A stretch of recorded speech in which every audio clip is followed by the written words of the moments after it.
Social media पर इन दिनों बहुत ज़्यादा एक ट्रेंड हो रहा है। एक बच्चे को लेकर, उसके शौ को लेकर जिस तरह से चर्चाएं चल रही हैं वो बहुत दुखद पहलू है।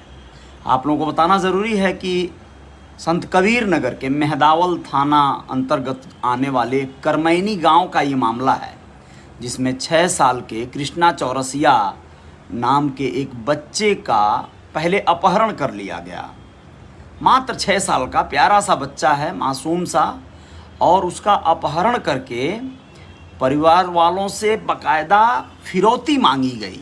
फिरौती मांगने वाला व्यक्ति जो नाम अपना बताया, उस नाम के आधार पर उस बच्चे के पिता और परिजनों ने थाने में रिपोर्ट दर्ज करवाई।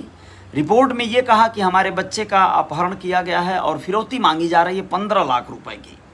पुलिस ने आनन फानन में कुछ एक लोगों को उठा लिया। जिन लोगों को गिरफ्तार किया गया उनमें से कौशलेंद्र पांडे एक नाम और एक और युवक को गिरफ्तार कर लिया गया।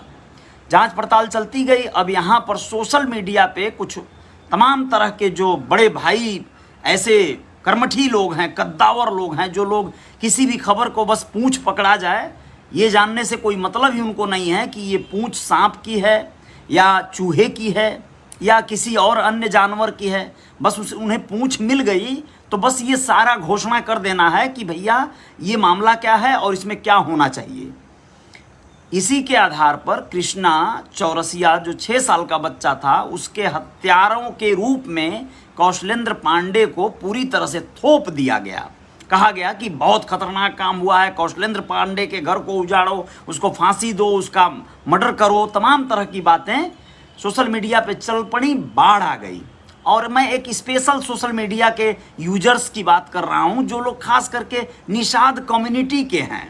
उन लोगों ने तो तहलका मचा दिया इस पूरे प्रकरण पर। ये क्यों तहलका मचाया और कैसे हुआ, ये बहुत सोचने वाला विषय है। ये बहुत ज़्यादा सर्कुलेट न्यूज को इस रूप में इन लोगों ने किया जैसे लग रहा था कि कोई निषाद समाज का वो बच्चा है जिसके साथ बड़ा गलत हो गया, मर्डर हो गया, उसकी हत्या हो गई, परिवार के साथ अन्याय हो गया और जो करने वाला व्यक्ति है वो ब्राह्मण है। इस लेवल पे जाकर ये ट्रेंड करने लगे लोग। सच्चाई जानते हैं कुछ और निकल के आई है। बहुत दुखद पहलू है। आप लोगों को बताना जरूरी है कि पुलिस ने इस पूरे प्रकरण पर से पर्दा उठा लिया है और इसमें दयानंद और उपेंद्र साहनी नाम के 2 युवकों को गिरफ्तार किया है। और ये दोनों ही उस बच्चे के, उस मासूम बच्चे के असली हत्यारे हैं। इन लोगों ने उसकी हत्या गला दबाकर की। क्यों? पहले इन लोगों ने उसे उठा लिया, अपहरण किया तो चिल्लाने लगा, रोने धोने लगा। नज़दीक में ही खेत में ले जाकर, गेहूं पका हुआ है, इस समय गर्मी का मौसम चल रहा है, वहां पर इन लोगों ने उसका मुंह दबाकर, गला दबाकर हत्या कर दिया।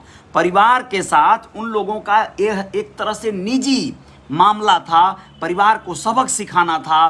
कोई गलती हो गई रही होगी, हो सकता है उस परिवार से, और इन कमीनों को, इन नामुरादों को, इन हत्यारों को, इन नालायकों को, जिनको सरेआम जिंदा जला देना चाहिए था। सच्चाई तो ये है, लेकिन कानून कौन अपने हाथ में लेगा।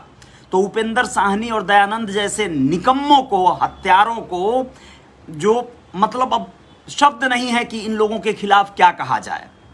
ये जितने लोग इस पूरे मामले को ट्रेंड और वो कर रहे थे, उठा रहे थे, अब वो कहाँ छुप बैठे हैं पता ही नहीं चल रहा है। वहाँ पर निषाद पार्टी का एक विधायक अभी हाल ही में बने हैं और वो विधायक जी के बनने के बाद जैसे लोग कयास लगा रहे थे कि सपा सरकार आ जाएगी तो हो सकता है यादवों का बहुत ज़्यादा बलबा बढ़ जाएगा, लोग अत्याचार करेंगे। मैं तो कहता हूँ कि अब ये थोड़ा सा उल्टा घूम गया है। निषाद पार्टी को सत्ता में पाकर क्या ये साहनी और निषाद लिखने वाले जो सरनेम वाले हैं, ये लोग अपने आप को तुर्रम समझने लगे? ये लोग अपने आप को क्या समझने लगे और क्यों इस तरह की? बताइए, 6 साल का बच्चा, उससे दुश्मनी कैसी बे? उससे तुम्हारी दुश्मनी का बदला कैसा? महिलाओं के साथ, बेटियों के साथ, बच्चों के साथ तुम लोग जो है बर्बरता करके दुश्मनी निकालोगे अपनी। तुम्हारी औकात और तुम्हारी हैसियत होती तो तुम लोग कुछ और रास्ता निकालते। क्या जरूरी है किसी की हत्या करके बदला लिया जाए?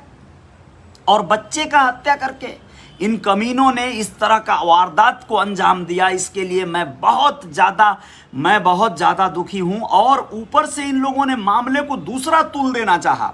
मामले को घुमाने के लिए इन लोगों ने फ़ोन किया, फ़ोन करके ये कहा कि कौशलेंद्र पांडे बोल रहा हूँ, या फिर मुझे कौशलेंद्र पांडे के तरफ से ये तुम्हें फिरौती देनी पड़ेगी। यानी तमाम तरह का, यानी मामला का रुख कोई और मोड़ना चाहा, किसी और को इन लोगों ने फंसाने का कोशिश किया। एक अपराध नहीं किया है इन लोगों ने कई एक अपराध कर दिया। बच्चे का हत्या किया, 6 अप्रैल को हत्या किया और 14 अप्रैल को उसका शव मिलता है। आप लोग जानते हैं किस हाल में? 6 टुकड़ों में शरीर के अलग अलग अंग बिखर गए हैं। अब यहाँ पर ये देखने वाली बात है, वो पूरी तरह से कंकाल के रूप में मिले हैं एक तरह से कहिए, क्योंकि जानवर और तमाम इस तरह के खेतों में रहने वाले ऐसे पशु हैं जो इस तरह का शव मतलब छत बिछत किए हैं। इन लोगों ने हत्या करके उसे थोड़ी सी मिट्टी खोद के या जैसे भी दबा दिया होगा और उसके बाद जानवर इसे निकाल के टुकड़ों में बांटे होंगे, तो क्या मिलेगा आप लोग समझ सकते हैं। ये हालात हुआ है उस 6 साल के मासूम का। क्या दोष था उसका, क्या गुनाह था ये कि उसके पिता या उसके परिजनों से किसी की कोई टसन हो गई है? उस टसन का बदला उस मासूम से लिया जाएगा? उपेंद्र साहनी और दयानंद ने जो करतूत किया है वो माफ़ी के लायक नहीं है। इनको सजाए मौत होनी चाहिए, और ऐसा कोई भी करे तो उसे सजाए मौत होनी चाहिए, क्योंकि इससे छोटी सज़ा हो ही नहीं सकती है।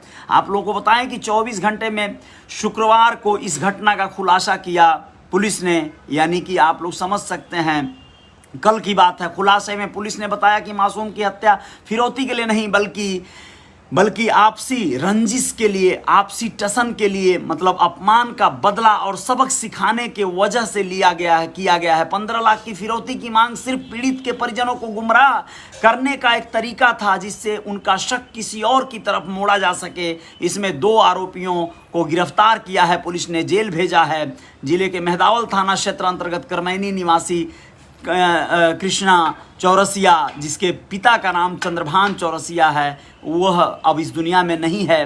कुछ भी हो जाए, लेकिन अब वो बच्चा तो लौट के नहीं आएगा। परिजनों का बुरा हाल है। आप लोग सोच सकते हैं कि वहीं पर इन लोगों ने क्या किया कि यह लोग उसको पहले वहाँ से, उसके घर के पास वो खेल रहा था, वहाँ से अपहरण किया। उसके बाद उसका मुंह और नाक गला दबाकर मौत के घाट उतारा। फिर वहीं घर के पास गेहूं के खेत में गड्ढा खोदकर दफना दिया उसकी शव को। और पुलिस के खुलासे के बाद हत्या का कारण जानकर लोग दबी जुबान में बातें करना शुरू किए हैं, एक दूसरे से चर्चाएं शुरू किए हैं। आप लोगों को बताना ज़रूरी है कि यह कार्रवाई मतलब बहुत ही हृदय विदारक है। इस पर जो दूसरी जो पार्टी हैं, जो लोग हैं, मैं अवाक हूँ। मैंने इसे सबसे पहले यहाँ देखने से ज़्यादा मैंने यहाँ देखा व्हाट्सएप पे और फेसबुक पे इसको लेकर तमाम पोस्ट चल रही है, और जो लोग पोस्ट कर रहे हैं वो लोग कौशलेंद्र पांडे विलेन है, खतरनाक है, ये जता रहे हैं।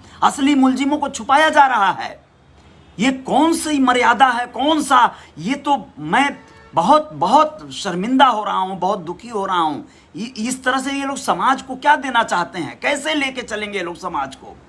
अपने हत्या कर रहे हैं लोग, और घिनौनी हत्या वारदात कर रहे हैं लोग, और लेकर दूसरे के ऊपर ये लोग डाल रहे हैं इस तरह का। अब बहुत दुखी परिवार, वो चंद्रभान वो बच्चे के जो पिता हैं चौरसिया, वो लोग कह रहे हैं कि पुलिस सक्रियता बरती होती उस नंबर से जिसको ट्रेस करके अब पुलिस असली मुलजिमों तक पहुंची है। पहले अगर वही गतिविधियां की होती तो शायद मुलजिम पकड़े गए होते और बच्चा बच गया होता। लेकिन खैर जो भी है, बस इतना समझिए कि पुलिस की निष्क्रियता भी कहेंगे। जब उन लोगों ने रिपोर्ट दर्ज करवाया तो गुमशुदगी का रिपोर्ट दर्ज करवा के पुलिस जो है थोड़ी सी कहीं ना कहीं बहुत ज़्यादा सीरियसली इस कार्य को नहीं ली, इसलिए भी यह मामला जो है यहाँ तक पहुँच गया, वरना आज शायद कृष्णा चौरसिया हम लोगों के बीच होता। बहुत दुखद पहलू है। अब इसमें तमाम तरह के लोग अपनी बातें करेंगे, लेकिन जो हत्यारे हैं उनको कड़ी से कड़ी सज़ा मिलनी चाहिए, इसमें कोई संदेह नहीं है। कोई पक्षपात नहीं होना चाहिए। बहुत ही दुखद पहलू है ये, बहुत ही दुखद पहलू है, बहुत अफसोस की बात है।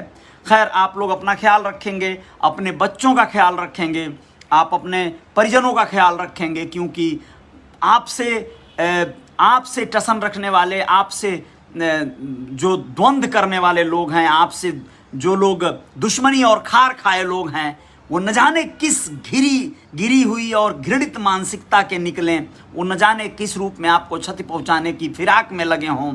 जय जयकार जारी रहेगी। आप लोग अपना ख्याल रखिएगा, अपने बच्चों का ख्याल रखिएगा और कड़ी से कड़ी सजा की मांग होनी चाहिए इन अपराधियों के लिए। बहुत बहुत बहुत दुखी करने वाला ये मामला आया है सामने, बहुत बहुत तकलीफ हो रही है। आप लोगों को इसके साथ साथ एक और खबर बताऊंगा, संत कबीर नगर की ही है, जिसमें एक कलयुगी बेटे ने अपने ही बाप को किस तरह कुल्हाड़ियों से काट दिया और उसके बाद वो गांव वाले उसे किस तरह पकड़वाए। इन सब बातों पे आएंगे।